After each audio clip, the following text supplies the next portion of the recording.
So I really appreciate everybody joining in. We're going to go ahead and get started right away on time here tonight. I'm Anthony Robinson. I'm Director for Online Geospatial Education here at Penn State. I'm joined by a bunch of my faculty colleagues and our alumni here. Beth King, Adrian Goldsberry, Greg Thomas, Panos Giannakis, Michelle Zeiders, Fritz Kessler, and one of our newest alums for the Spatial Data Science program, May Lacey, is going to join us tonight as well. So we really appreciate taking some time for us tonight, May. Let's see, we've got looks like about 30 people are joined in now, and we had about 50 or so RSVPs. So we'll probably get some more people filtering in here momentarily, but I'd like to go ahead and get started. And we're going to go through some slides, but these are based on questions that we commonly get, and then the questions that you guys put in Eventbrite and the RSVP.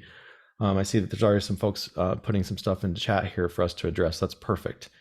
One thing I wanted to mention right up top here is that I know that some of you are already students in one of our certificate programs or a master's program, and you're interested about program-specific questions like how do I go from certificate to master's, things like that. So we'll address those. And then I know some of you are just considering coming to Penn State at all for this.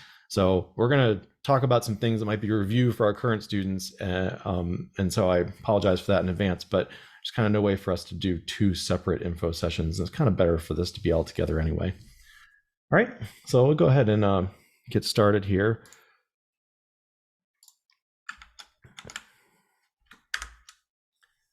So as I mentioned, I'm Anthony Robinson. I direct the online geospatial portfolio here at Penn State. We're really excited to have you here to talk about some of the things we do.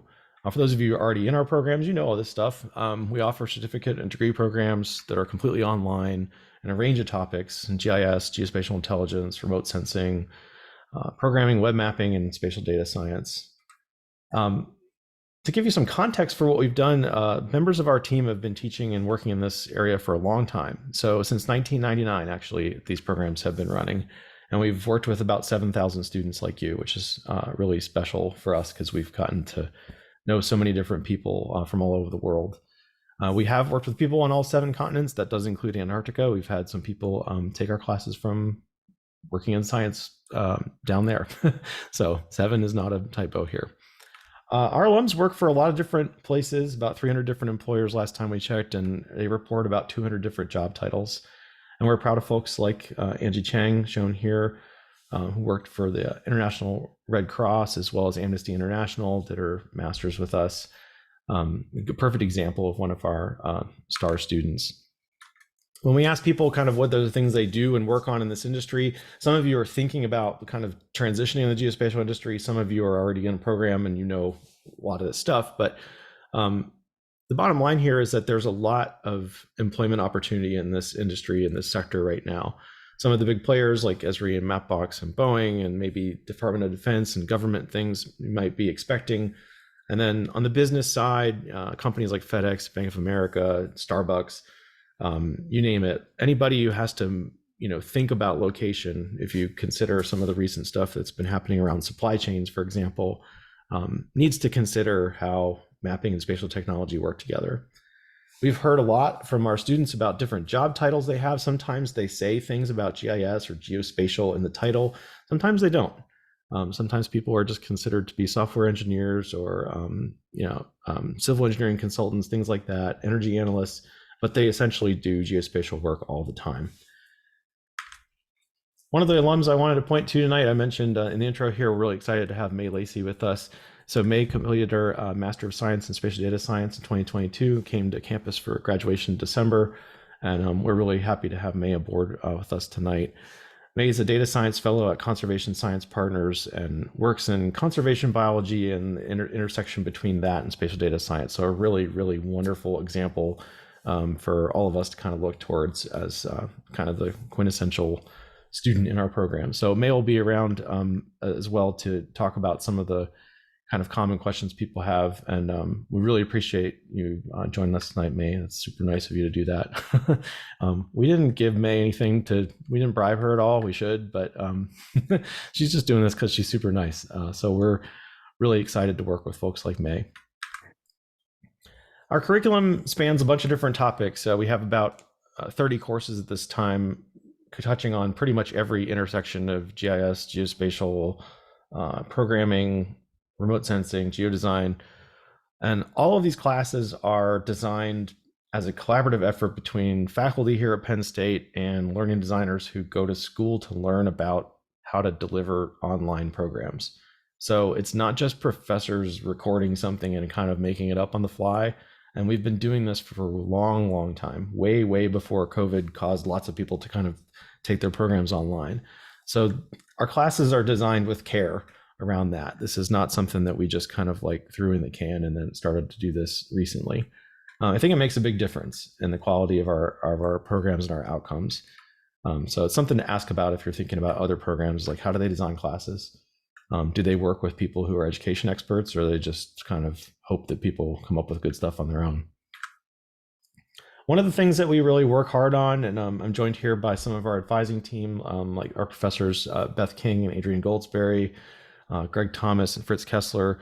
We work really hard on individual advising to try and give you as much flexibility as possible to customize and reshape the certificates and degree programs that we have. There's quite a bit of flexibility within each program, and that flexibility extends to when and how you take classes. So we have these courses taught in 10-week sessions, 5 times a year. I'll show you a little graphic of that later on. We cover a bunch of different technologies and languages. We are not like solely working on Esri products, but we also touch on QGIS. We do work with Python and R, PostGIS databases, some Mapbox Studio, Amazon Web Services. You can get experience using JavaScript to make interfaces to web maps. It just depends on the class. So that's a really common kind of question we get there, but we try to be flexible both in the way that the curriculum operates as well as what it covers. And we're constantly changing our classes. So I think that's another kind of hallmark of what we do. So let's go through some common questions here, and then we'll go to some that we got from you already. And then, like I said before, if you have some things that you know you want us to address, go ahead and put those in the chat. We'll make sure we get to those right away. So one of the most common, and probably the first question we get most often is this thing completely online? And so for those of you who are already in our program, you know the answer to this. The answer is yes, the whole thing is completely online. For those of you who are thinking about it, you might be wondering if like you need to come to campus for some reason. No. So we are a 100% online program, and it's designed to be taken asynchronously so that you don't have to log on at specific times or anything like that. And you can be taking it from anywhere in the world. Probably the second most common question we get is something akin to this question, which is like, are you guys the real Penn State? Like, is this some kind of like sub brand or a company that operates for the university? And I can tell you that we are very proud that we really are Penn State. We work on campus. We have a bunch of offices there that our team are occupying. We're part of the geography department. We are faculty in the Department of Geography in the College of Earth and Mineral Sciences. Our programs are not accredited separately or something like that. They're all Penn State graduate level programs. So there's nothing like branded online about it. If you earn a degree in one of our programs or a certificate, your transcript doesn't say that it was earned online. It's a Penn State program. And so the standards are exactly the same as they are for a resident program. So it's a good question to ask. A lot of universities do actually outsource a lot of their online content generation to companies and consultancies.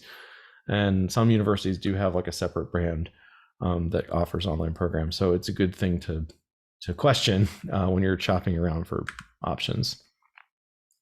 One of the things that comes up a lot is tuition costs. Is there in-state versus out-of-state? There's no difference between in-state or out-of-state with online programs at the graduate level at Penn State. The tuition costs, we have a lot of this repeated on our website at pennstategis.com. But for the current calendar year, it's $1,007 per credit hour, and virtually all of our classes are 3 credit hour classes. So it's essentially $3,000. There are no additional fees to that. They removed the fee structure several years ago. And so that means the certificates cost between $12,000 and $15,000 to complete, and the master's degrees are in the $30,000 range. You pay as you take classes. So you don't pay on a semester basis for a bunch of classes. If you take one class, you pay for that one class. So that tends to work a little bit better with a lot of people who may have tuition benefits, for example, from work. Maybe your employer pays for 1 or 2 classes a year or something like that. That's very common, and we work with folks like that all the time. It's not a big deal, and many people choose to kind of like make slow and steady progress toward their degree. And that works well. Do you need to buy software or textbooks? Generally speaking, no. We really try hard to make sure we limit this as much as humanly possible. There are a couple classes that have minor software fees for things that we can't provide at the program level. Whoops. Sorry about that. Looks like I hit the wrong button. So no, we shouldn't have to buy software or textbooks for the most part. There are 1 or 2 things here and there and some specialized topics where there's some exceptions to this, but generally speaking, we try to limit that as much as possible. I do a lot of work to try to negotiate with vendors to give us free stuff, so we teach you with it.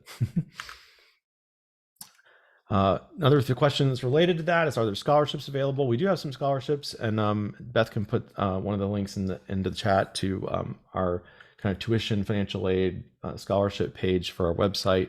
You can take a look at some of the opportunities there. Some of those scholarships are available that are within the institute that we're part of. Some of them are part of World Campus, and there's lots of other ways to get financial aid to support your studies at Penn State.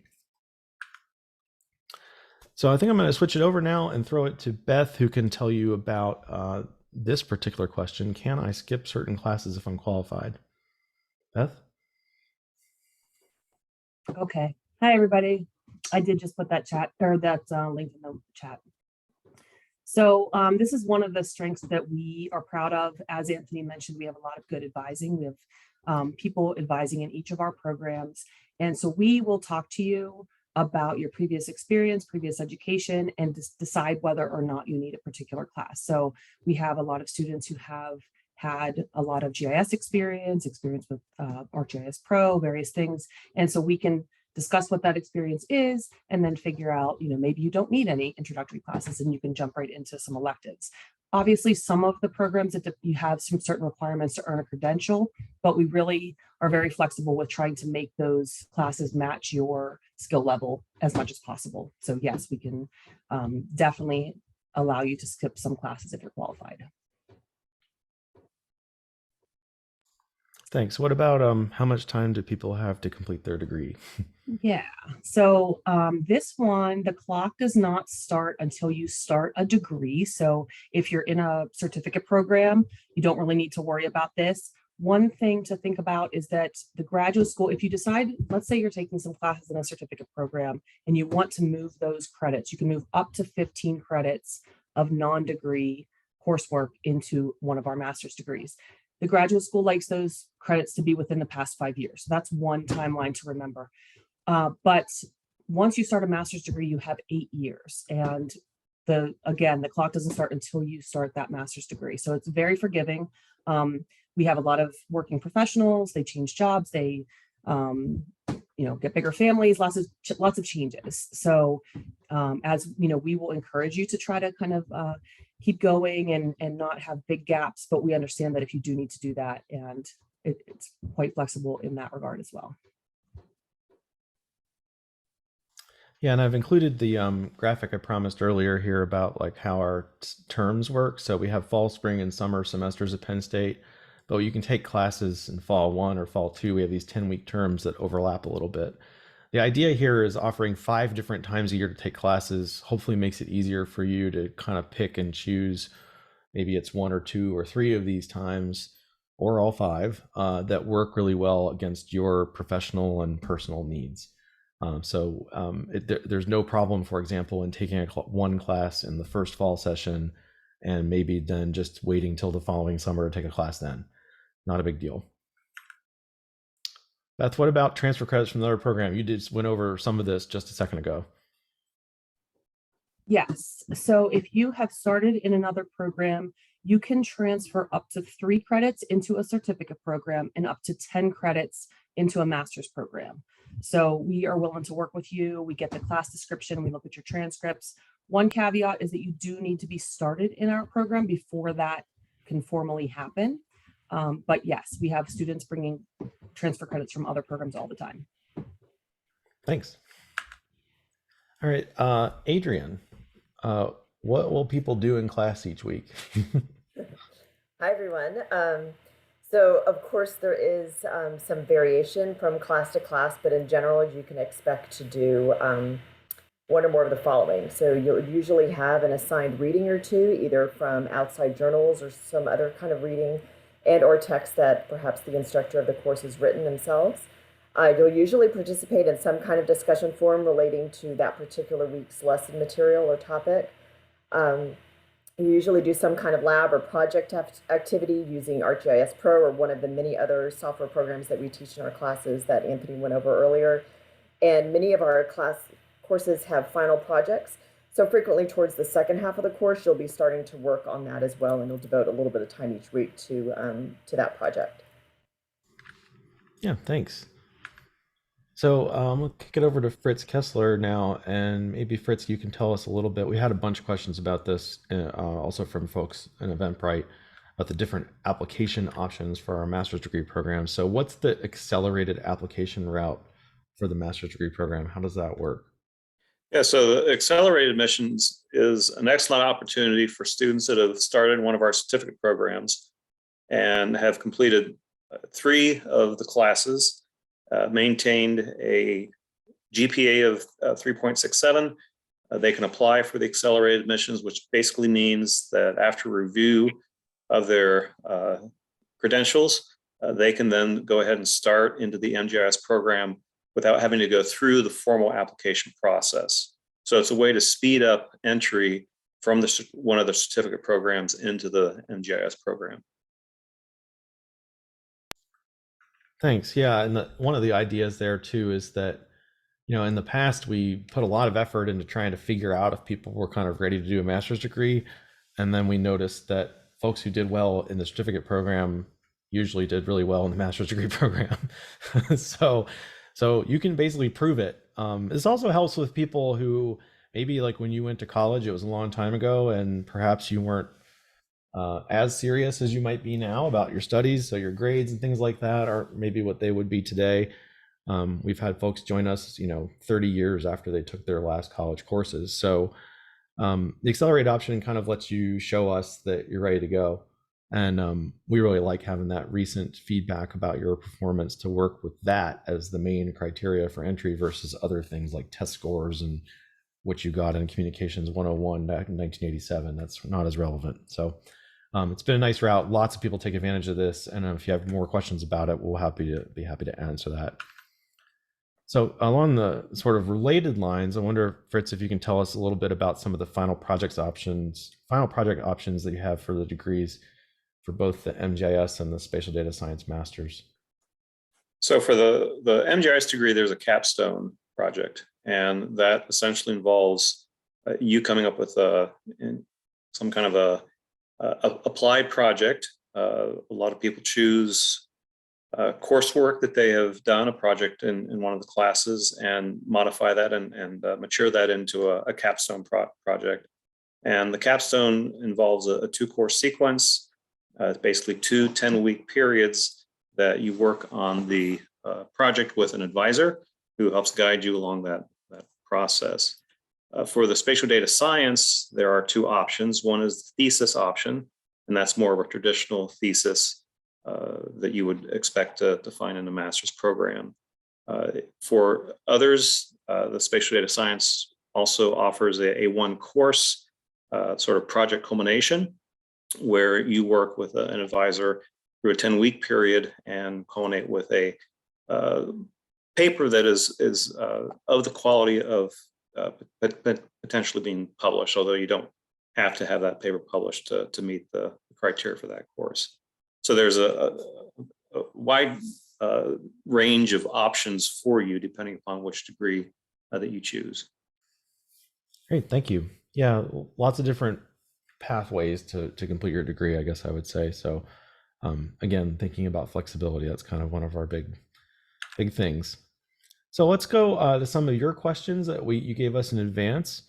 And one of the first ones here, maybe Adrian can take this one.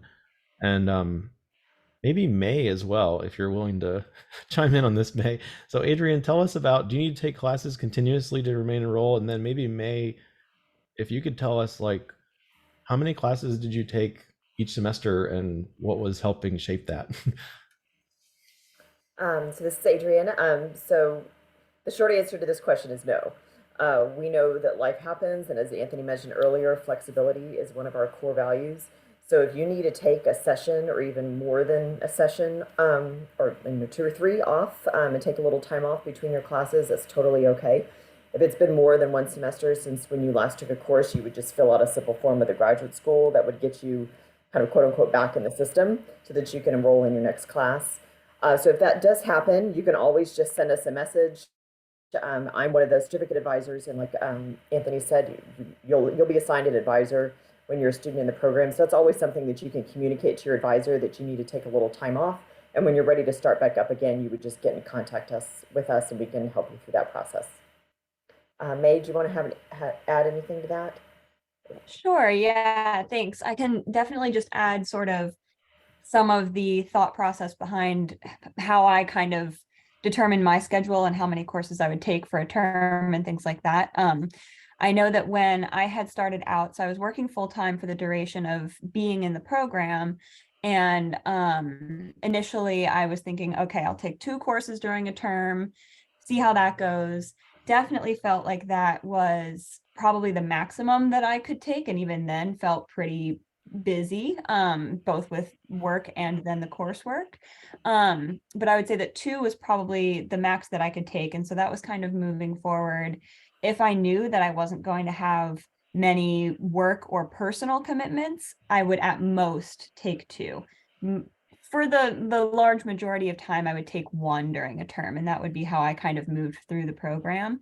One thing to keep in mind that I would often try and balance too is that if I were going to take 2 courses, I would probably not take that kind of like in a term that would overlap with another. So like Anthony pointed out, how the fall 1 and fall 2 and spring 1 and spring 2 overlap for a brief period. It is just a brief period, but say you're taking 2 classes in fall 1 and then 1 class in fall 2. Well, then suddenly I forget if it's like a 2 or 3 week period that they overlap, you're now wrapping up 2 final projects for 2 courses while starting another course. And so it's important to keep in mind if you have the space in your schedule to be able to do that, and keeping in mind that overlap. So it was really just kind of trying to balance the progress that I wanted to be making along with what my schedule would allow. And there would be times that I would have that heavier course load. And then there would be times where, say, I knew for a summer I was going to be traveling a bunch, and just wasn't going to be able to commit the time. I would skip that summer term altogether and pick back up in the fall. So yeah, absolutely. You don't have to, I mean, like Adrian said, you don't have to continuously be taking classes to remain enrolled. I never had any issues there. But that's kind of how I would think about it when choosing my schedule. Thanks. It's good to hear the firsthand thought process through that. We see it from the advising side a lot. And yeah, we're really not, it sounds a little weird. We're not trying to get you out of here as fast as possible. Many people will come to us and really want to complete a degree like immediately. But we'd like to, we hope that we can go maybe more in depth on helping you achieve your goals versus just blasting through stuff. And it's really nice to hear that context from your lived experience with it, May. Thank you. I guess we sort of covered this a little bit already. Maybe Adrian, you could tell us a little bit about, like, do people have to be online at a certain time to take classes? Sure. So once again, the short answer is no. Our courses have, as Anthony showed you in the calendar earlier, they have defined start and end dates, with the spring session and the 2 spring sessions, 2 fall sessions, etc. And those are listed on the calendar on our website. And your assignments in each class will have due dates, but you'll never be asked to log on to your course at a specific set time to participate in, for example, a synchronous discussion or to watch a live lecture from your instructor. Our courses, like we mentioned earlier, they're asynchronous because we literally have students taking them around the world in different time zones. So you can log in and access the course material at any time that works best for your schedule. and then you would submit your assignments within the framework of the due dates that are given in your particular class. Every once in a while, some instructors will offer occasional online office hours, but once again, they're not required, and they're almost always, I would say probably always, recorded for those that might not be able to attend at that particular time.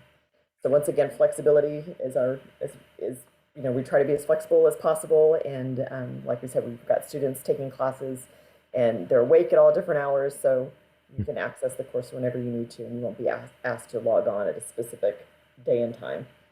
Yeah, and most of our courses also have lessons that begin and end on Wednesdays. And the idea there too is that you can have a weekend, hopefully somewhere in there, to do some of the work that might be due the following Wednesday. So lesson 1 might begin this Wednesday, and then everything's due next Wednesday. So that's a typical cadence in one of our classes. Not always the same way in every class, but it's often like that. Beth, can you tell us a little bit about what prerequisites we need for taking specific classes? How does that work? Yeah, and I touched on this a tiny bit in the chat. We're getting some questions in the chat or in the question and answer as well. We don't have a ton of classes that have prerequisites. We do have some.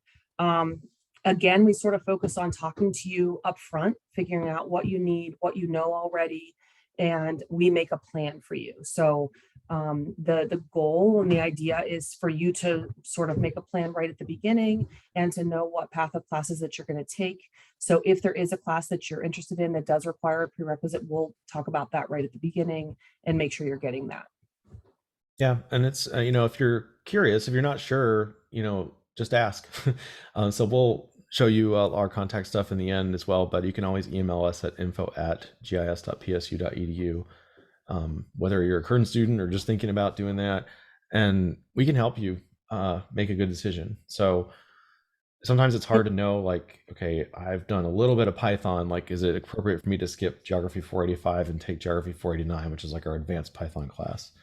Well, Right. Panos Giannakis is here, Jim Detweiler, like some of our programming faculty, they can tell you that. So we try to reduce the number of formal prereqs that would prevent you in the registration system from doing it, and rely more on one-on-one contact to try to assess what you're ready to do. And one of the questions in the chat was, if you're coming from a field that seems totally unrelated, are there prerequisites to even start in our program? And the answer to that is no. So we can get you started. We can give you the introductory classes that you need. Yep. We have career changers all the time. We have students from pretty much every profession you can imagine. So we will kind of get you up to the speed that you need to be at to keep moving through. Yeah, I didn't, I'm not clicking through the chat thing because I'm sharing my screen. I'm pretty sure you would also see that interface. So I don't want to show you the interface twice. So I'll let Beth and the rest of the crew work on the chat. Yeah, we have options at all different levels. So like our GIS certificate, if you're considering a career change to work in the geospatial industry, the core GIS certificate, as it's normally published, is a really good way to start. And we've had folks who have joined us from a million different industries and backgrounds, things that are totally unrelated in many cases, and have gone then from that into a master's degree and now work in the industry in some way. So it's completely possible to do that, and we are designed to support that. So we have entry points at kind of every level, and we try to have that as much as possible. We talked a bunch about this already, kind of with May and Adrian, about how intense the course load is. I think May was saying that she wasn't really comfortable taking more than a couple classes at one time, and that's usually our advice. Is we don't really recommend that you take lots of classes at once, exactly overlapping. They tend to be more intense than most people expect. And there are graduate classes at Penn State. This is not easier because it's some online thing. So most people take it quite seriously, and that's appropriate. They can be quite intense. We are assuming that most of our students, or if not all of them, are working full time while taking classes. But that means that if you're taking one class in the fall and one in the spring, it's still going to be a pretty intense experience, and it's going to take a fair bit of your time. So you can expect us to spend, 12 hours or so a week on a course, although that varies a lot. We get asked this a lot to quote hours, but it's not that simple with graduate courses. Sometimes you're going to do more and sometimes you're going to do less. I don't know if we had anything else to add to that, Beth or May, about how intense the courses are. Yeah, I was just gonna, I typed in the chat, and the only thing I would have to add is we do keep our classes to those shorter 10-week sort of compressed semesters. Yep. So, and we do that for a reason. We do that because our audience is typically working professionals. So even if you did only take one class per term, you can still take 5 classes a year. So you can finish the degree in a little bit more than 2 years, even if you only take one class per term. So it's not, it doesn't really hold you back time-wise. Right. All right. My employer provides a fixed tuition benefit each year. How does that work with your programs? Yeah, Beth, do you want to chime in on this? Sure. This is all worked out with the, I guess, the bursar, the registrar and the bursar. So this is totally up to you how many classes you take. So we do have quite a few students who are, which is fantastic if you get reimbursed by your employer. Some students only get reimbursed 2 classes a year, and so they will only take 2 classes a year. Some students think of it as, okay, I get reimbursed for 2, I'll pay out of pocket for 1. I mean, it really can be whatever you want. We have students doing every possible combination of how many classes that they take a year. Again, because you have 8 years from when you start, it really gives you that flexibility to, only take the classes that your employer will reimburse. Yeah, and there's also some support at World Campus to work with your employer to deal with tuition billing if it takes a little bit of time. Yes. So that's another really important thing. Like, it wouldn't necessarily mean you have to somehow front it or something like that. And Yes, yeah, sorry, I should have added that. They have all of the forms and everything that's necessary to make that quite an easy process. Yeah, it's pretty typical. I mean, I don't know what a proportion is now of students who have a tuition benefit, but at one point it was like well over half. So it's not unusual. And again, just talk to us, and I'm sure we've seen a situation like it in the past, and if we haven't, we'll figure out how to work on it, because that's what we try to do for each person. Question about, is there financial aid for international students? We get this quite a bit. So financial aid in the US involves a few different things. There is something called federal financial aid, which is provided by the United States government. That is not something that non-citizens can apply for. So there isn't federal financial aid for international students. There are private loans and other loan resources that are available for folks overseas. And our website with tuition and financial aid information can point you to some of those resources as well. But we don't, for example, have like a free scholarship for international students coming from certain countries or things like that to join our program, unfortunately. So that's a pretty common question we get in some contexts. So I wanted to address that. So how do I choose between the MGIS and the Master of Science in Spatial Data Science degree? So a few years ago, we launched the Master of Science in Spatial Data Science, and May is one of our earliest graduates in that program. And we have offered the Master of GIS program since 2004. So the two programs are distinct in the sense that the Master of GIS program is maybe more applicable if you want to focus on applying GIS to solve problems.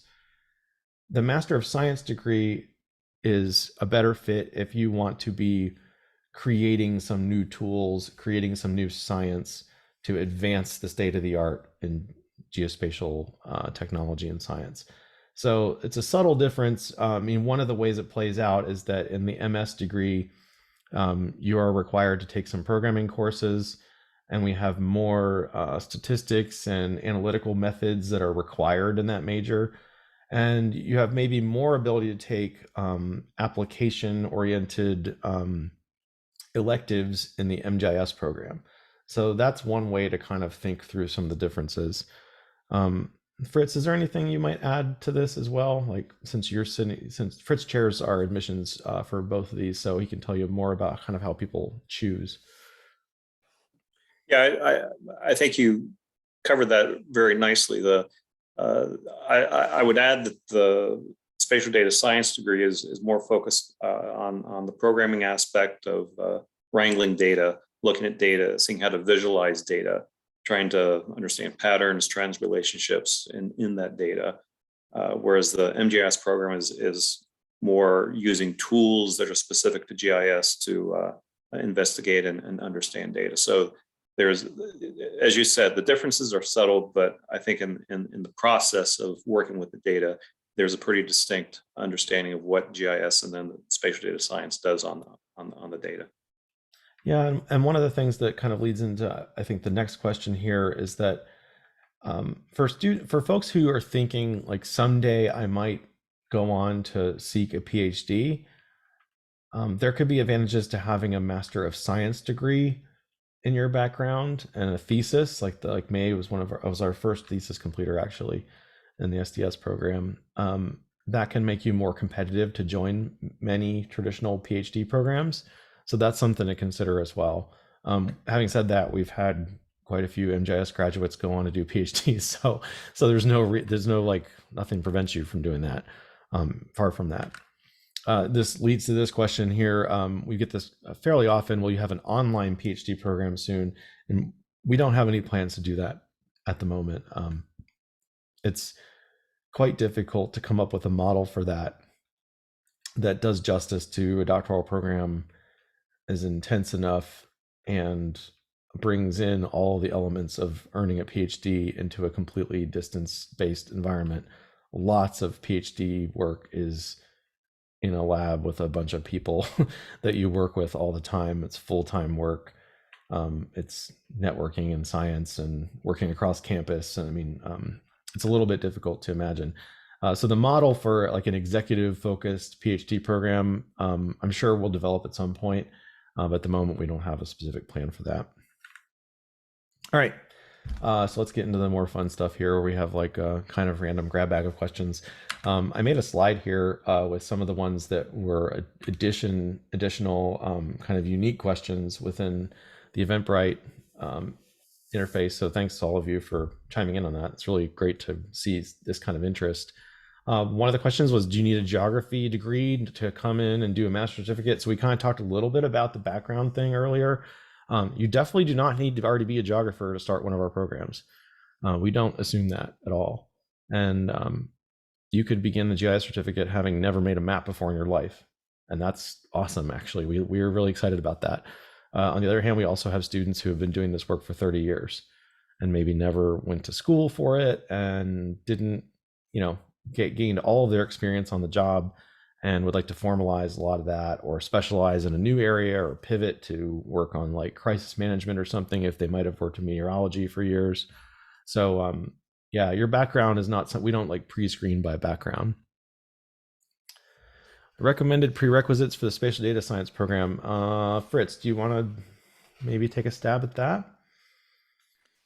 Yeah, since the spatial is part of the data science name or title, there is sort of an understanding that there'd be some GIS background for someone who's coming into that program. So if you don't have any GIS experience, we would recommend perhaps the GIS certificate.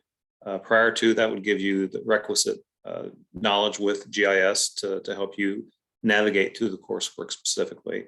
Yeah. But other than that, the prerequisites for the spatial data science, there's nothing specific. Yeah, and you don't necessarily, while you will do programming in spatial data science masters, you don't have to have already been a programmer. We have a course pathway through the SDS degree that doesn't assume that you're already a programmer. So you can begin programming as an SDS student. So that's maybe a question some people might have too. Beth, maybe and Adrian, do you want to talk about the program providing career services? Can you talk maybe a little bit about LionLink and some of those other things? Sure. Yeah. Penn State has a lot of really great resources for this. They have interviewing practices, just lots of live sessions that you can sign up for. They have online job fairs, lots of things like that. And then specifically for our programs, we have a lot of job opportunities sent to us from previous students and from employers who have hired students from our programs. So we post those to social media, to Facebook, to LinkedIn. So we pretty much just recommend obviously taking advantage of anything that Penn State has to offer, but then also staying connected with us to be able to see anything that we post that comes in from employers. Yeah, and I'll just add, on our website, we have a section of our website under, I think, the experience tab, where we have career information. So you'll find links to those places that Beth mentioned on our website. And like she said, if you follow us on LinkedIn or on Facebook, that's where we post job postings that people send to us. So it's also just a good, especially on LinkedIn, it's a good place to explore the types of positions that people are asking for in the geospatial field and the types of positions that people reach out to us about. Yeah, we have, and so Adrian helps curate and lead a lot of our social media and other contacts. And our LinkedIn network that you can join once you're a student of ours has more than 1,000 members in it. And we hear anecdotal reports that people very effectively network and find opportunities that way. So that's something that's a pretty big benefit that kind of comes along with joining a program at a university like this and becoming an alum. This next question here is kind of an interesting one. So my GIS experience is limited. I already have a master's in ecology. I'd like to become proficient in GIS, but also gain expertise at doing this while working. Is this right for me? It's very fortunate that May is with us tonight. So May, your interests and this person's interests, I think, overlap. Could you talk a little bit about your background, and then like, what do you think about the connection that might be possible between programs like ours and working in ecology? Yeah, absolutely. So I do think that there's lots of opportunity. I mean, a lot of ecology just in general, right, is kind of inherently spatial. And so there's plenty of opportunity for overlap there. And I do feel, also having a background in kind of conservation biology and ecology, that having more advanced GIS and just sort of geospatial skills in general was going to help me feel more proficient and like a better ecologist, to really understand sort of, say, spatial modeling, right? Things like that.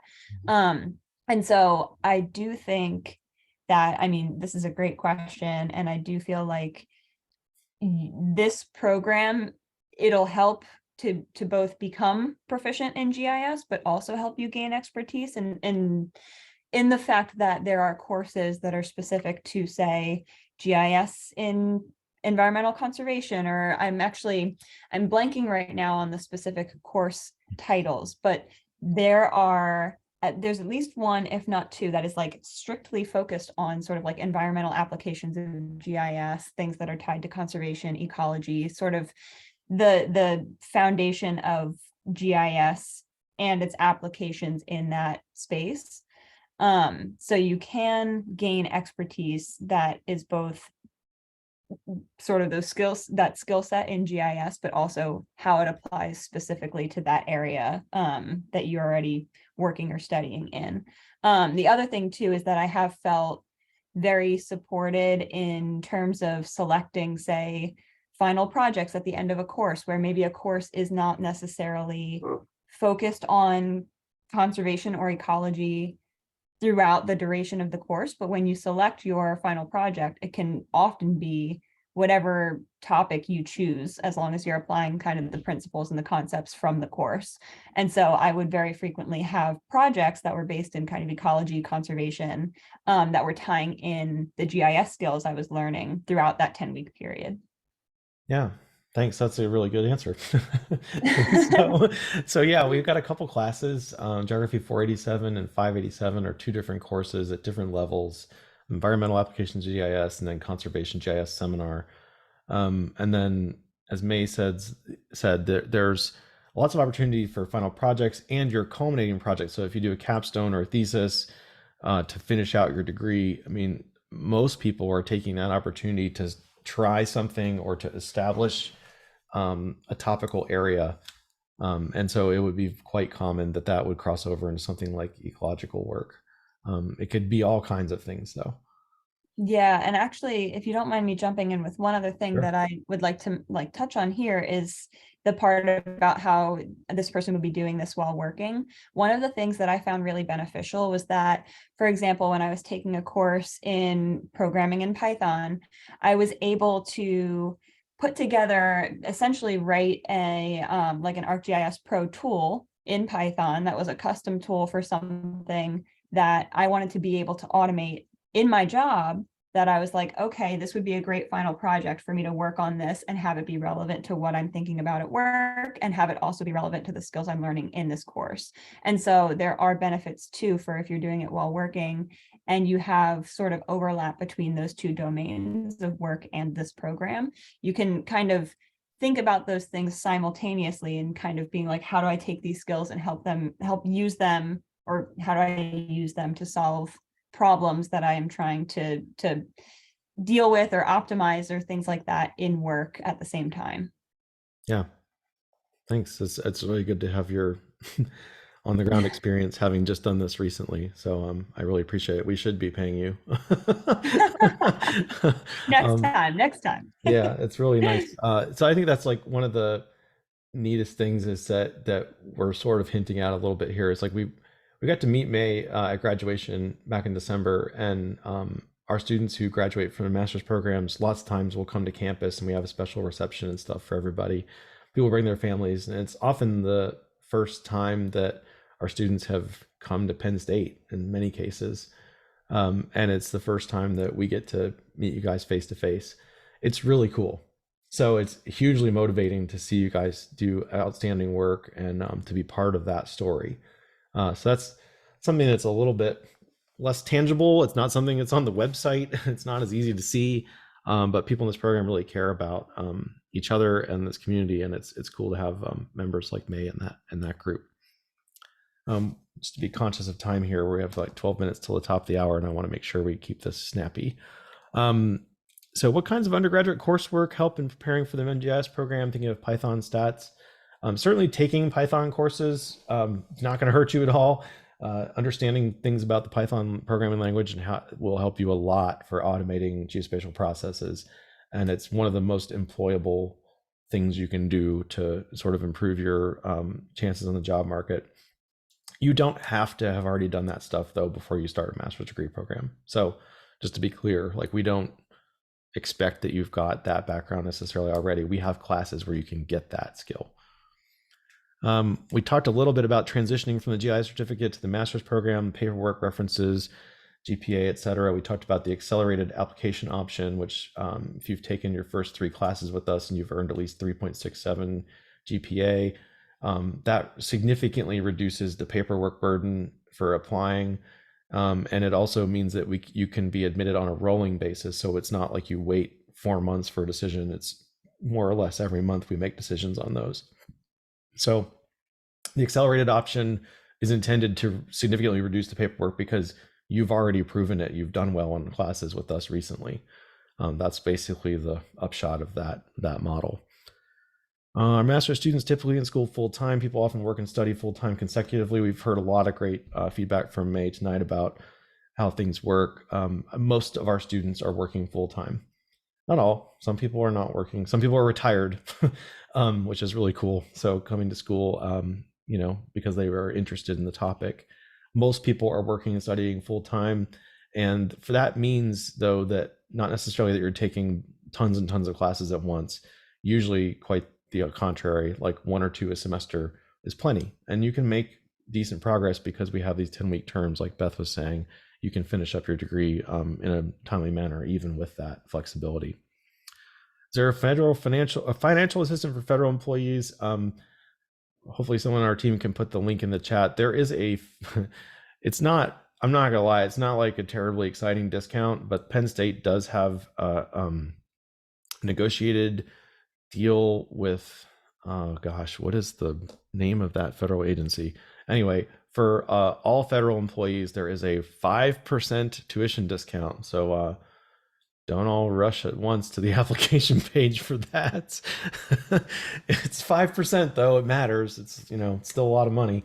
I wish it was more generous than that, but there at least is some little bit of a discount there. We didn't talk about it yet, but quite a few people have post 9/11 GI Bill military benefits, veteran benefits of various kinds. We have an entire group of people at World Campus who work on military affairs who can help with applying, getting those benefits, making sure they're used correctly, and doing all the paperwork associated with that. So if that's relevant to you, we have lots of experience with that. And we're happy to put you in touch with those folks so you can figure out how to help pay for your education that way. And this last question is also very related to the kind of like full-time question. How many courses do you recommend per semester? You know, taking 2 or so in a given semester is plenty. Taking more than that is a lot. So we really try to, you can still choose to do things that we say we don't advise you to do. You have agency, you're adults, and you can make decisions on your own. But generally speaking, taking a couple in a semester is a not easy, but is a doable load, and that gets people through the program pretty quickly. Related thing here, how do you determine the professional versus regular track for the GIS certificates? There's a couple different curricular options for that certificate program. That's something that you just talked to us about. Adrian, Beth, others in our team can help you make a choice there. There's not like a test or something. Mostly we just try to make it so that if your entry point is to that particular certificate program, you have the option to kind of skip the like what maps do first course, which would be redundant if you've been doing this stuff for a long time in the industry. So that's kind of the main message there. All right, I'm going to stop sharing then. Let's see, are there any more questions here? I haven't seen the chat at all yet. Yeah, I think the only unanswered one in the chat, Anthony, is that Kevin would like to know what you did before you came to Penn State. So you're not allowed to take more than 8 minutes. Yeah, I know. I should be like, when I was 12, what did I do before I came to Penn State? All right, this is not about me this session, but well, you can kind of is also this one of focus you on how we're trolling me? also different. We're also different. We all have Yeah, like so various... I mean, so one of the questions that comes up a lot with geography majors in general is like, how did you get into this stuff? Because almost none of us, I think, came to this field as the first stop. So that's really typical, right? People find geography, find GI science sort of accidentally. And I mean, that was certainly the case for me. Like I took a class totally randomly at Frostburg State, which is where Fritz Kessler used to work. And I took like an honors human geography class, and it completely opened my eyes to this discipline that existed. And then I took a cartography class with Fritz Kessler, and I learned how to make maps, and I got really excited about that. So that really set me on a course to go deeper into this. I ended up getting a bachelor's, master's, and PhD in geography, but lots of people end up getting to geography via other routes. I mean, we've had so many students who come from completely different backgrounds. Like I've worked in business for 25 years, and I'm a lawyer, and I'm switching gears because I got interested in real estate, and then I started to try to figure out how do you select investment properties, and like this mapping stuff came to mind. I mean, people come to this from all over the place. We've had librarians, folks who are kind of thinking about information systems and data science in various ways, and then realize that there's this mappy world to kind of play in and get excited about it. And maybe mention like where Karen has worked. I think Greg was a state police officer. We have so many cool backgrounds. Fritz and Michelle both worked at MapQuest. So there are so many varied backgrounds. Some people came. How many people in the chat remember MapQuest? Right. Some people I use came in through class when I academia. show Some people. Yeah, some people came from engineering. MapQuest all the time. Karen, why don't you tell us like how did you get into geospatial stuff? Oh my gosh! Like I actually started my higher education at Penn State as a biology major turned math major turned liberal arts graduate, and then I went back and got a second undergraduate degree in meteorology. Got a job related to meteorology, and then I learned a little bit about remote sensing. Oh my God, so many years ago at UC Santa Barbara, working with 9-track tape, remote sensing data to look at remote sensing of the oceans. And I thought, well, this is pretty cool. Then I migrated I went to Cal State Fresno and learned about photogrammetry. got a job with the USGS. And say And what then your that current, say what your division make current title is, Karen, over at what? ASPRS. Right. Yes, well, that's true. Oh, wait. You guys can hear me, right? Yeah. Right. So it's been like, I can't even describe the circuitous path that I took to get to where I am today. It's just, it had to do with just getting interested in various different things, learning about the technology. But I have to say, probably one of the biggest influences on my career were just like the people that I met who encouraged me to take my interests in a particular direction and supported me and mentored me. And, that's how I ended up where I am today. And I'm interested in passing that along to my students as well, because I think, what we do is enable you to learn how to use technology. We teach you how to think critically in using geospatial data. We give you as much as we can in terms of understanding the current technology, but my God, it's evolving so fast that we are relying upon you to be the ones to take the next step, to take it out into the world and make it, be what it's going to be for the next couple of decades. So, Yeah. yeah. Well, thanks a lot for that Another question, Anthony, and we probably could somehow make the list of employers available, but you had mentioned at the beginning, 300 plus employers. Peyton asked, what other companies do people go to work for? And it's really Oh man, it's a very long list. Yeah, it's all over the place. I guess I would ask, like, what are some of the things you're interested in terms of companies? Because there's a pretty good chance we could find an alum connected to that place. The follow-up question was, is Google one of them? So I'm Oh yeah, assuming yeah, that for is sure.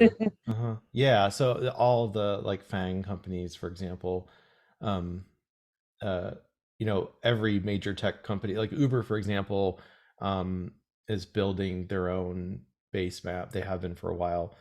Um, they have a huge team of people that do this work, and there's Penn Staters in that group. Yeah, we're all over the place in those spaces.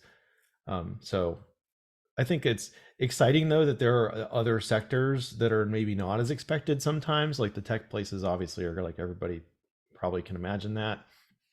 I think it's cool though that there are other business enterprises and maybe things that aren't as obvious at first. Like, why does Starbucks need like a huge geospatial team? It's like because they model how many people walk on sidewalks. Like they figure out why there should be one within visual distance of another one. It's because they actually did the math, and that's all spatial stuff. Like it's all spatial stuff. Plus, they have a huge supply chain they have to manage. And being efficient with that saves them millions of dollars. The routing stuff that happens in real time for companies like FedEx, for example, there's a huge science and technology and social dimension to all of that. It's difficult to work on. Yeah, somebody just said, don't forget local government. They hire all the time. And also just one of the huge strengths that I don't think we really focused on enough about our program. And, Anthony mentioned how many students we've had over the years. The networking opportunities are amazing. I mean, Adrian and I mentioned about how we're getting job postings from employers and from alumni, but even when you're in classes with other students, it's amazing how much networking happens. That's one of the most interesting differences when I teach freshman classes here on campus too. But when I teach a seminar for our online programs, our students all bring incredible experiences to the table, and then they are networking within that group. And so that's a completely awesome thing to witness. For those of you who might be in the DC area and going to the Esri Federal User Conference, and I guess that's is that next week? 2 weeks from now. Several of us will be there. So stop by and say hi. We also send a big group to the main user conference that happens in San Diego every summer. So we have a presence there. It's a good place to meet up with other of our students and alumni in the program, a bunch of our faculty. And if you're in the State College area at some point and you want to stop by and say hi, that's another thing we're happy to do. One of the last things I would mention is that if you're considering joining the program and you're not sure, you want to talk to someone else, who's taken classes before, we can put you in touch with an alum who may live near you. So there's a pretty good chance that someone who's taken our classes lives not too far from you. And we have a really generous base of alumni, people like May, who are happy to share their experiences. And then you can hear it from them, not from us. I'll just mention too that I'll be at the Geo Week conference in Denver the week after the Federal User Conference. So it's the week of February 12th through the 16th. Yeah. So for those of you who might be interested at all in remote sensing, if you're in the Denver area, we'll be there. We'll be having a little gathering of Penn State faculty and alumni who are involved in the remote sensing program. Cool. So we're right at 9 o'clock. Want to thank everybody for taking time to join us this evening. If you have any questions about the program, you want to know more about how things work, if you just go to pennstategis.com, we have our email contact there. We're really excited to talk to you about your next steps. I know we had continuing students and we had people thinking about joining the program. So hopefully we kind of touched on things that help both groups. Let us know how we did on that. If you have any other remaining issues we can help you with, we would be more than excited to kind of work through that with you. Thanks so much for your time this evening. Hope you have a great rest of the week. Stay warm. And for those of you in State College, hope you shoveled because now it's ice. Thanks a lot, guys. Everyone, thank you.